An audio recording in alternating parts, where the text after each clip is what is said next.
Hello everyone, Mel here from Dobler College Consulting, and today I want to talk about the two most common financial aid applications that you are likely to encounter when applying to universities in the United States.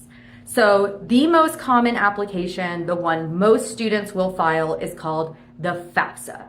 The FAFSA stands for the Free Application for Federal Student Aid, and it is free. If you are on a website that is asking you to pay, you're on the wrong website, you're being scammed. Don't file it on a website where you have to pay. It is a free application.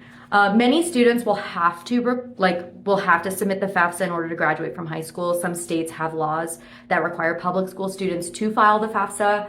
I personally think it never hurts to file the FAFSA, just because you never know, it opens opportunities to certain loans and grants that you may want access to, and it's fairly painless. The FAFSA is created to be as easily accessible and as easy to submit as possible. They simplified it all in previous years. It's finally, fingers crossed, going to be working just fine this year and releasing on time.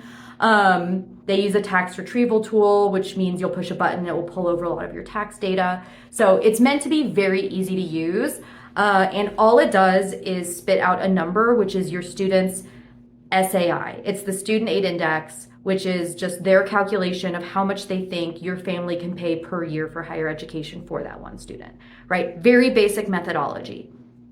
Then there is also something called the CSS Profile.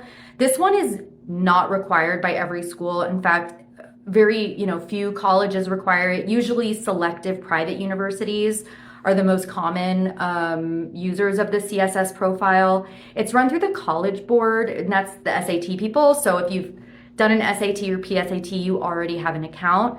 The CSS, less painless than the FAFSA. It's actually kind of a pain in the butt. You'll want to get your tax information compiled before you deal with it. A lot of us in the industry joke about it and call it like the nosy auntie of financial aid applications, because usually the universities that use it are awarding a lot more money. They're giving out maybe sometimes tens of thousands of dollars in scholarship. They want to know more about your finances before they give you that money. So they'll ask about like home equity and stuff, like child support, like things you won't see on the FAFSA. You do not submit the CSS in lieu of the FAFSA. You submit it along with the FAFSA. So most students will file the FAFSA, some students will file the FAFSA and the CSS. For our international students, you'll likely only submit the CSS because you cannot submit the FAFSA unless you are like a green card holder. So those are the two main applications you will see. There are other apps. Talk to your DCC advisor if you think you may qualify for those, like state applications.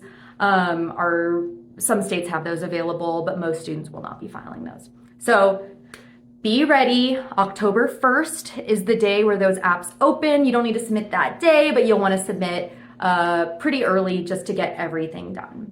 All right. Happy financial aid season.